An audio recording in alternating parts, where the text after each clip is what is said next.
Hey guys and gals, Sam Little here, aka Lord Raven 2000 from Team IOC.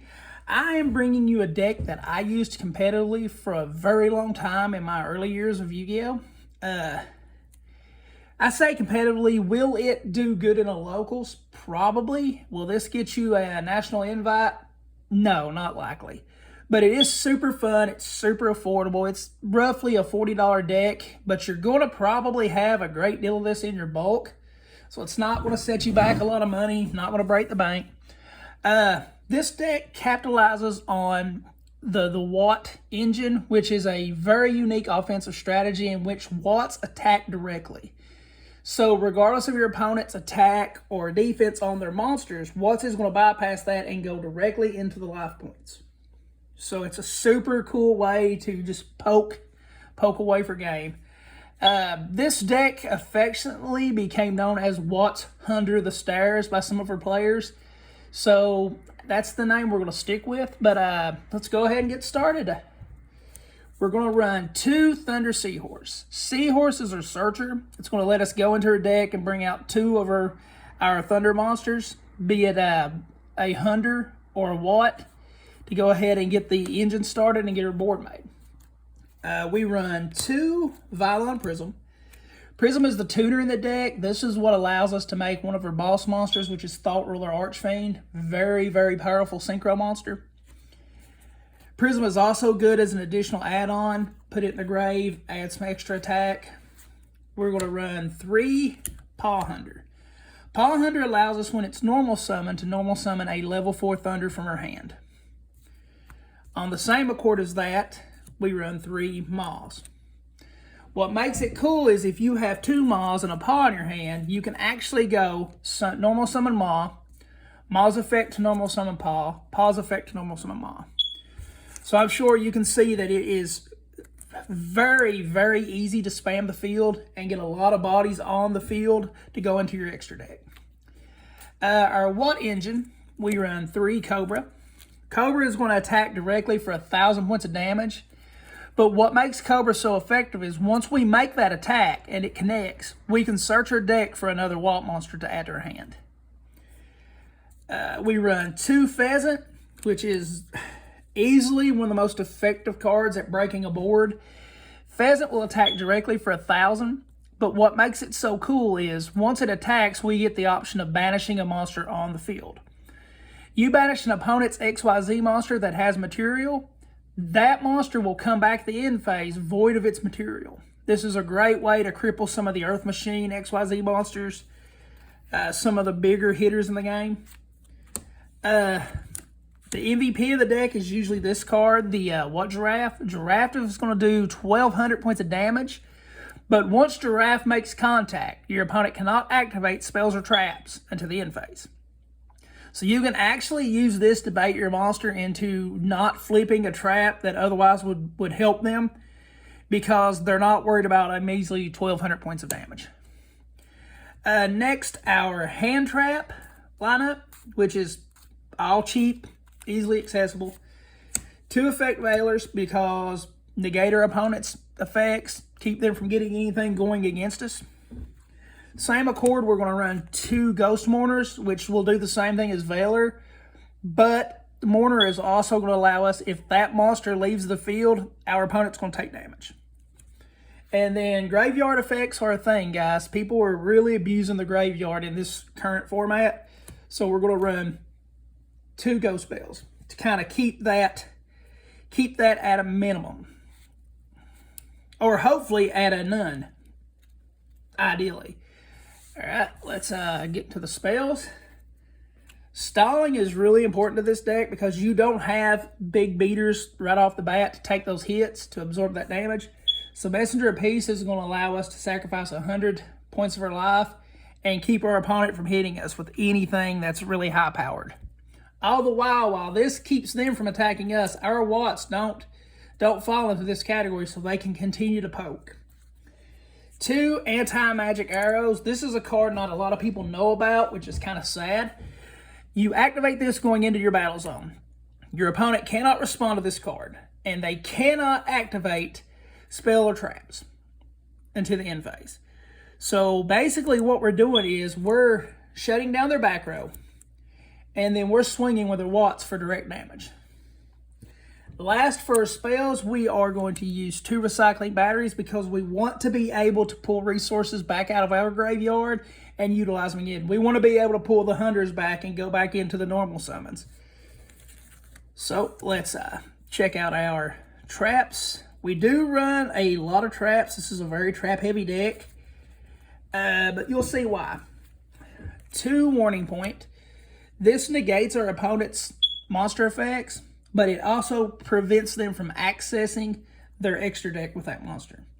So if they bring a monster specifically out to overlay, they're not going to have that option. 2 magic cylinders because, once again, we don't have a whole lot of defense and a whole lot of offensive hits to spare us. So magic cylinder will prevent us from taking damage, reflect some damage back to our enemy. It's more a stall card than anything in this particular deck. 2 heavy storm dusters because back row sucks, and we don't want to see a lot of back row with this deck because it's real easy to take a loss to back row playing watts. Utilizing our strategy with the watts ability to attack directly, we run 2 quaking. Your opponent swings into you, you activate this, their attack monsters go face down, they can't turn them back up. We don't really even look at the defense of a monster, so it's not important. So this is going to allow us to just go ahead and swing over that face down monster, and they take damage.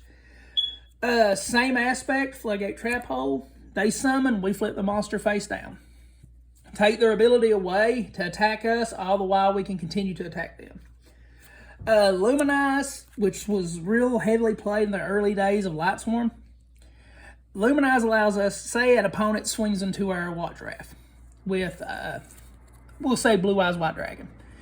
We flip Luminize. That 3,000 attack from Blue Eyes is now transferred to Watt Giraffe.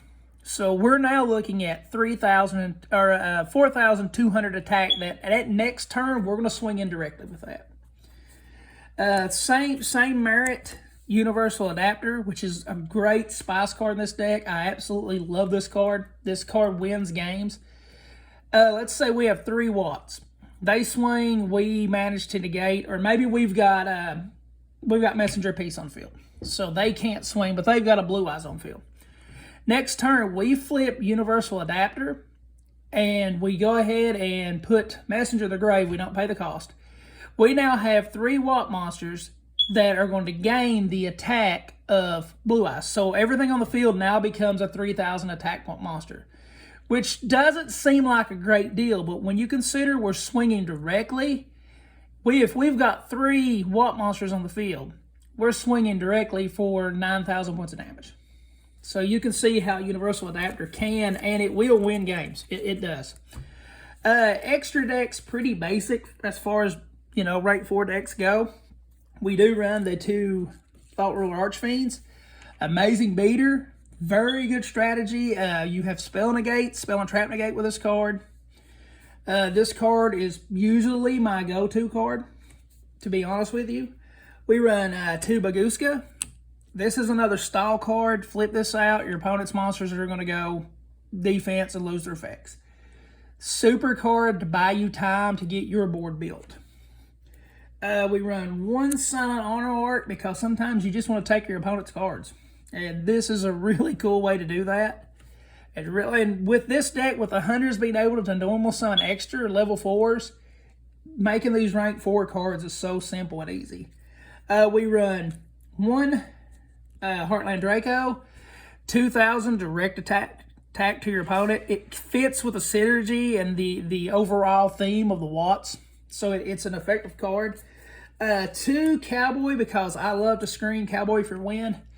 But in all honesty, a lot of times with watts, you will get your opponent down and you need another poke, and you don't want to take a chance of not being able to get another turn to do that. So going Cowboy will usually buy you time, and with the ability to mass summon, it's not uncommon to go ahead and pop Cowboy on the field without any problem. 2 Dark Rebellion XYZ Dragons. Another boss monster, really easy card to effectively get over like a heavy hitter that they have. It's also a really good card to buy you time, put this on the field, and just because a lot of monsters have trouble getting over this card. We do run a small Utopia engine. We're running Utopia and Utopia the Lightning. The Lightning is a great way to get over a boss monster that our opponent has, and it's also a really effective way to do massive damage quick. And last, what makes this deck really unique to me, and a lot of my people I play against hate this, is the machine engine, the cannon engine as I call it. Go into number 27, Dreadnought Dreadnoid, take out one of their monsters, which is not too hard to do because it's a 2200 meter. Go main phase 2, overlay Gustav Max, drop a material, and burn for 2000 damage. Then you're going to overlay into Juggernaut Lieb. And then you drop another material, and Lieb is now sitting at 6/6. 6K, 6K. You are not going to see a lot of opponents who are going to get over this card. And in the event you get to swing with this card, you're going to find that there's a lot of monsters that you're going to walk all over with this card. It's a super effective way. I don't go into this engine a lot, but when I do, it's usually for game. So there you have it, guys. What's Hunder the Stairs? $40 competitive Yu-Gi-Oh deck. Try it. I promise it won't disappoint you guys. Happy dueling.